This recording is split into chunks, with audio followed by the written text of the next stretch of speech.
Hello guys, good morning. Ito na yung katawan ko guys.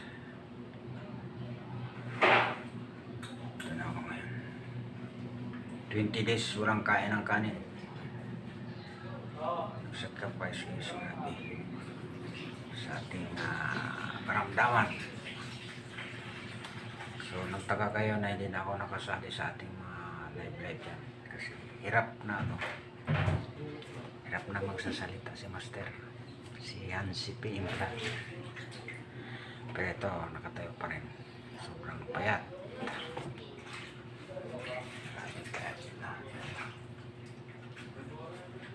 Ito yung katawan natin ngayon guys.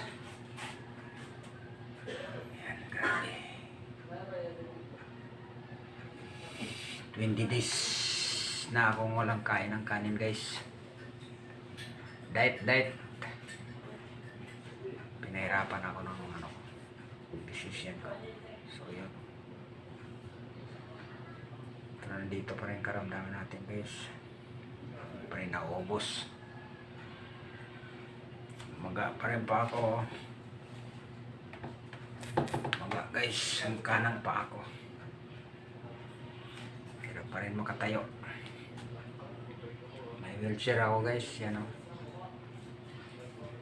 Para ako. So yun.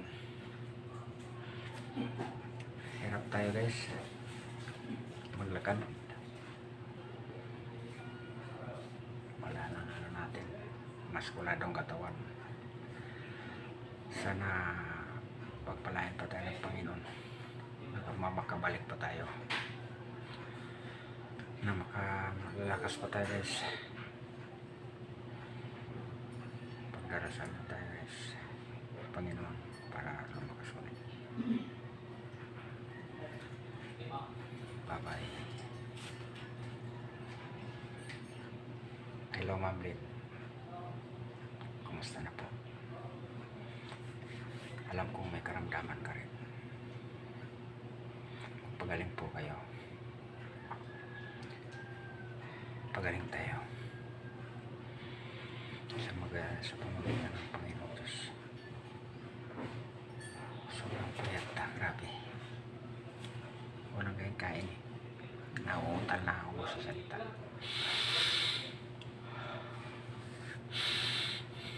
Dito kasi may reflux acid sa kayong puso ko, sa kayong kidney.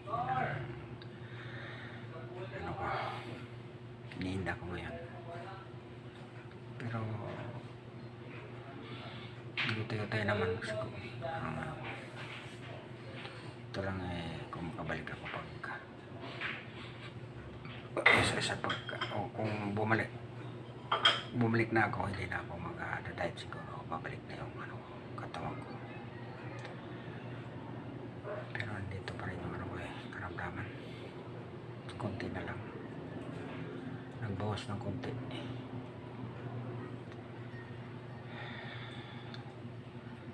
So yan guys, hanggang dito na lang video ko guys. Pahinga muna tayo guys. Hirap eh. Pag makahiga ko, yun, maka-text, maka-chat pa, pwede pa. Bye bye Team Lintik. Bye bye tol. Mama.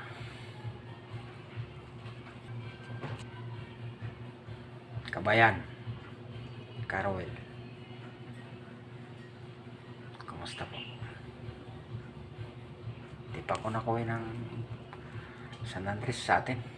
Kasi sa paghihirap ko. Yung doktor ko pupunta rito, yung chinichika ko. Minsan kung saan nagpupunta eh. Kaya ito nga ako. Stress din ako kasi hindi niya ako palaging chinichik dito. Tapos na yung bayad ko sa kanya. So yun.